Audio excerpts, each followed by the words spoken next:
안녕하세요. 저희는 필교회담의 문유정, 우경빈. 권재입니다. 우리 경희대학교에는 5가지 필수 교양 과목이 있죠. 졸업을 하기 위해 꼭 거쳐야 하는 관문인 필수 교양에 대해 다양한 이야기를 나눠보고자 이렇게 필교회담을 개최하게 되었습니다. 오. 네, 저희는 그 중에서도 성찰과 표현, 인간의 가치 탐색, 그리고 세계화 시민 이렇게 3가지 과목에 대해서 자세하게 이야기 나눠보도록 할게요. 네, 그럼 경희 필교회담. 시작합니다.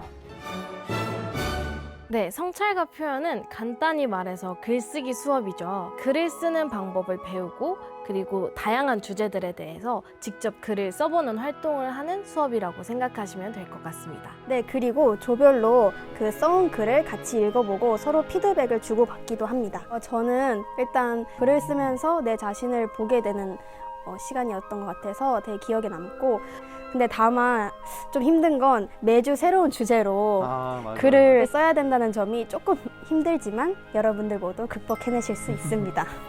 네, 저 같은 경우도 굉장히 이런 종류의 글은 처음 써보느라 굉장히 좀 많이 어색했었는데요. 그렇지만 그래도 저의 또래 친구들도 이런 글들을 많이 써오잖아요. 그렇기 때문에 피드백하는 과정에서 많은 공감할 부분도 있었고 그런 부분들이 나름 재밌었던 것 같습니다. 저는 지금의 저를 만든 장소요. 저도 그 주제 기억나요. 근데 저는 내가 원하는 대학생활 혹은 대학생이라는 주제가 기억에 남는데요. 저희가 다 코로나 학번이잖아요. 네, 그렇죠. 코로나로 인해서 막혀버린 대학생활에 대한 답답한 마음, 이런 것들을 공유할 수 있어서 기억에 남는 주제인 것 같습니다. 한번 준비를 해봤는데요. 준비성이 철저하시네요. 한번 읽어보도록 하겠습니다. 내가 꿈꾸던 화려한 캠퍼스는 머릿속에만 남은 채 내가 수업을 듣고 있는 곳은 나의 방이었고 캠퍼스는 이 작은 방 한 칸이 되어버렸다. 맞아요. 저희가 학교 생활을 대면 수업을 못 해본 게 되게 한이었거든요. 그래서 저런 글이 나오지 않았나 싶습니다. 저는 진짜 대학생활 로망 중에 하나가 강의실에서 수업 듣는 게 정말로 꿈이었는데 아직도 강의실 어딘지 몰라요, 저는. 저도 잘 몰라요. 네, 그럼 경빈님은 그런 글 없나요? 네. 저 같은 경우는 가장 기억에 남는 음식을 주제로 글을 썼던 기억이 있었는데 대표로 발표까지 한번 했었어요.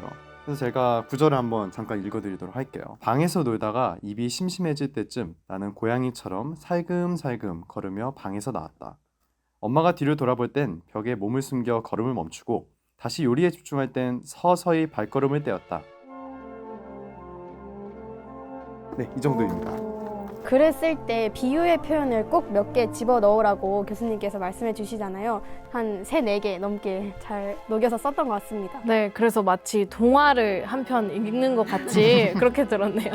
네, 저는 무엇보다 새벽 감성, 이 새벽 감성이 성찰과 표현 글쓰기에서는 굉장히 큰 역할을 하거든요. 이 촉촉한 새벽 감성을 담아봤습니다. 제가 드리고 싶은 말은 너무 부담을 가지고 글을 쓰지 않으셨으면 좋겠습니다. 일단 저희가 2학년 때 듣는 주제 연구 같은 경우는 이제 형식적으로 제한이 많이 돼 있는데, 근데 1학년 때 듣는 성찰과 표현은 말 그대로 나만의 이야기를 그대로 쓰는 거기 때문에 좀 내려놓고 글을 쓰는 거를 추천드립니다.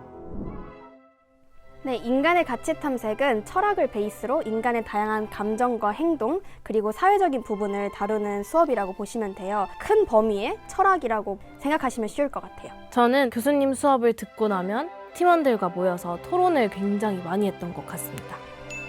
저는 사실 솔직히 이야기하자면 조금 힘들었어요. 아무래도 내용이 추상적이다 보니까 이해하는데도 오랜 시간이 걸리고 되게 어렵게 다가왔던 것 같아요. 그래도 정말 이 과목의 제목처럼 나라는 인간의 가치를 탐색하는데 정말 좋았던 경험인 것 같아요. 네, 저 같은 경우는 고등학교 때 생윤을 했어가지고 그렇게 어렵지는 않았던 것 같아요. 그런데 고등학교 수업은 완전 생 암기잖아요. 완전 암기식의 수업인데 대학교에서는 발표도 하고 그다음에 내 의견도 말하는 그런 수업도 있다 보니까 굉장히 흥미로웠던 것 같습니다. 네, 맞아요. 고등학교 때 윤리 수업을 듣고 저는 제가 철학이랑 안 맞다 이렇게 생각하고 철학에 흥미가 없었는데 인간상에 대한 생각과 가치관들을 팀원들과 생각을 나눠보다 보니까 철학이 생각보다 재밌는 거더라고요. 네. 그래서 재밌게 들었던 것 같습니다. 그러면 특히 어떤 점이 재밌었는지 여쭤봐도 될까요? 네, 저는 그 토론했던 주제들 중에 인간의 본성에 대한 토론을 굉장히 치열하게 했던 기억이 있어요. 저는 개인적으로 인간은 착하다라고 생각하거든요. 그러면 성선설의 입장이네요. 네, 그쵸. 저는 인간의 본성은 좀 악하다라고 생각하거든요. 왜냐하면 아이들을 보세요. 아이들을 보면 뭔가 먹을 것, 뭔가 하고 싶은 것들을 하기 위해서 막 울고 막 떼쓰고 막 이런 경우들이 많잖아요. 그건 단지 의사소통의 수단이 우는 것밖에 없어서 그런 거죠. 얼마나 천사 같아요. 저도 인간 자체는 원래부터 선하다고 생각을 해요. 2대 1이네요. 옷 색깔이 저희의 그 입장을 대변하는 것 같습니다. 딱 보세요. 네, 세계화 시민은 팀플 수업이죠. 조원들끼리 주제를 하나 정해서 거기에 대한 설문조사 혹은 캠페인 같들을 진행하는 GCP 수업이 가장 대표적이라고 할 수 있죠. 네, 맞아요. 다들 GCP는 어떤 주제로 하셨나요?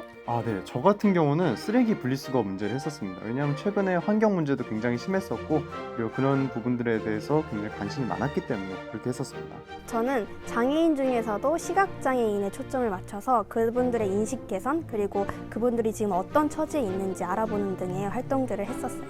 저도 비슷해요. 저는 장애인 인식 개선을 주제로 프로젝트를 진행했었습니다. 네. 저 같은 경우에는 딱히 빌런도 없었고 그래가지고 굉장히 수월했었고, 그리고 그분들하고 지금까지도 계속 연락을 해서 그런지 별로 어려운 점은 없었습니다. 네, 저도 마찬가지로 팀원들이 굉장히 열정적이고 적극적으로 참여해 주셔서 좋은 결과도 얻을 수 있었습니다. 저도 마찬가지로 팀플에 있어서는 아무런 문제가 없었어요. 하지만 그 GCP 활동 자체가 조금 힘들었다고 말씀드리고 싶네요. 아무래도 이게 장기적인 프로젝트이고 또 그거에 대한 결론을 내야 되잖아요. 팀원들과 계속해서 상의하고 또 결론을 도출해내는 과정이 이게 쉽지만 않았던 것 같아서 조금 힘들었던 부분이 있었어요. 네, 맞아요. 장기 프로젝트였던 데다가 현장에서 직접 발로 뛰는 경우가 굉장히 많았거든요. 그런 부분들이 많이 어려웠던 것 같습니다. 혹시 기억에 남는 활동 한 가지씩 이야기해 주실 수 있나요? 저는 주로 카드 뉴스를 만들었었는데, 카드 뉴스를 만들기 위해서는 여러 기사거리를 찾아야 되고, 그리고 사진 자료도 첨부를 해야 돼서 직접 카메라를 들고 기숙사 주변 분리수거장이라든가 그런 곳을 촬영해서 뉴스를 만든 적이 있었습니다. 저 같은 경우는 패럴림픽에 대한 관심을 유도하기 위해서 설문조사를 진행하기도 하고 카드 뉴스로 홍보를 하기도 했습니다. 저희 조 같은 경우는 시각장애인들이 야외 활동을 하기 굉장히 어려운 상황인 것을 인지를 하고 학교 주변 카페에 점자 메뉴판을 제작을 해서 배부를 했어요. 또 시각장애인의 날을 맞이해서 그분들을 위해 점자 스티커도 배부하고 마스크도 배부하고 또 작은 소장의 간식도 배부를 하면서 유익한 시간을 보냈습니다. 네. 셋이는 정말 팀원을 잘 만나는 게 정말 가장 중요한 것 같아요. 너무 운빨인가? 좋은 팀을 만나는 게? 그래도 흔히 이제 버스라고 하죠. 본인이 버스에 탑승하지 않게끔 본인이 맡은 바도 열심히 해주셔야 한다는 점 잊지 않길 바랄게요. 네, 그리고 이건 교수님마다 다를 수도 있는데요. GCP 프로젝트 주제를 선정할 때 너무 흔하고 보편적인 것보다는 새롭게 접근할 수 있는 것을 주제로 선택하시면 더 좋은 평가를 받으실 수 있어요. 이건 정말 교수님마다 다른 거니까 가볍게 참고만 하시면 좋을 것 같아요. 네, 오늘 저희 경희대학교 필수교양 3가지 수업에 대해서 이야기를 나눠봤는데요. 교양 수업에 대해 자세하게 알고 싶었던 분들에게 모두 유익하고 재미있는 시간이었으면 좋겠습니다. 네, 그럼 오늘의 피규회담 여기서 마무리해 볼까요? 안녕.